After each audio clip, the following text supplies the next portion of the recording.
Painting plein air at another beautiful Kentucky farm. I continued my experiment of painting small.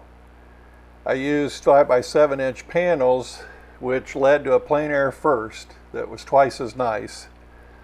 This is Roger Snell. Welcome to my art journey, where I track my progress as a plein air painter and studio painter when the weather gets bad. Thanks for watching. You're taking a look at the first scene I scoped out. I love those yellow wildflowers there in the foreground. And then there's the second scene that you'll see me work on. This little cottage is the art studio of Plein and Mac Reed, who own the farm. And that's a popular scene right there to paint, that cottage. I've done it before, so I drove around the farm to scope out some more scenes, and there were a whole lot of choices, as you can see here. So that's the first part. When I arrived, was trying to figure out what would work. I was looking for something that was purely landscape, and the sky was getting kind of interesting. It was looking like it was going to rain, but it never did. And I thought, well, trying to do horses for the first time is a little beyond my ability, so I'll pass on that. So here's what I end up choosing. There's my setup, and I've started with a palette knife, and I did most of this painting with a palette knife. I really like getting thicker paint and looking a little more professional and not being so stingy with throwing a crowbar in the wallet to use paint. And the palette knife forces me to put the paint on thicker. This, as I say, is purely a landscape, and what I wanted to try. I love the tall grass. I especially love those yellow wildflowers there in the foreground. I wanted to try to show some distance back there with the trees. I'm still challenged with simplifying the shapes of the trees instead of trying to paint every single leaf.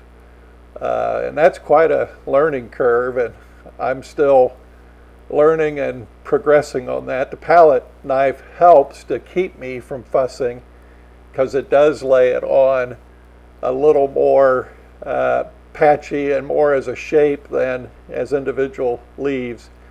I want to show you my setup here. This is the new Strata easel that I recently purchased, and I also got this Shade Buddy umbrella, the recommendation of Donna and Joe Forgax. And that really helped, because there was a pretty intense sun when we started out.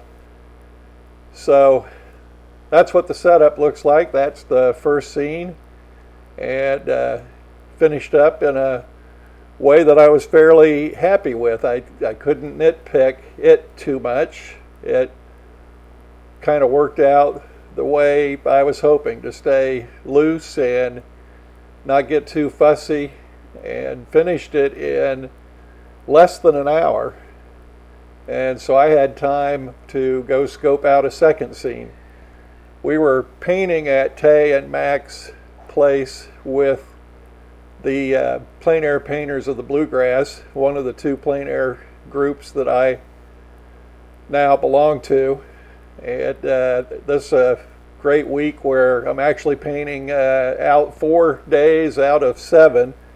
So I can honestly say I'm a full-time professional painter now and living the dream.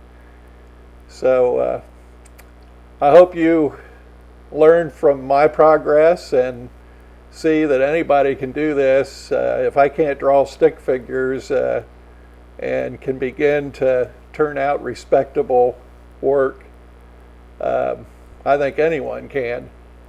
So there's a close-up of that thick paint with the palette knife.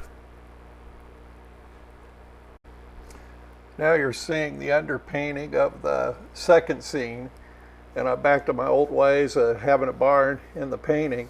That little patch of brown you see there's actually a dead gnat. That's what happens with plein air painting. I squashed a bug and ended up with burnt sienna.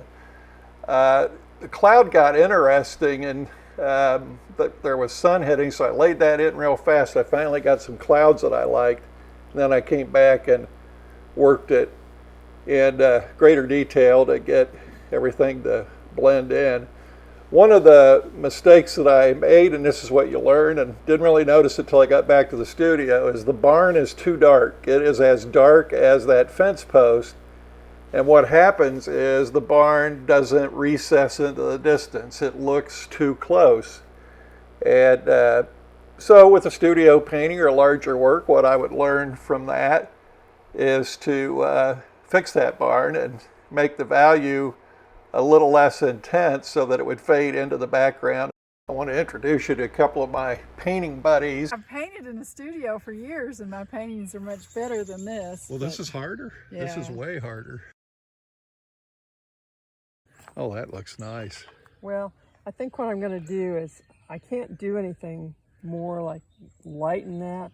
So I'm going to use my casein, I think. Oh, yeah. And go over it with that. Yeah.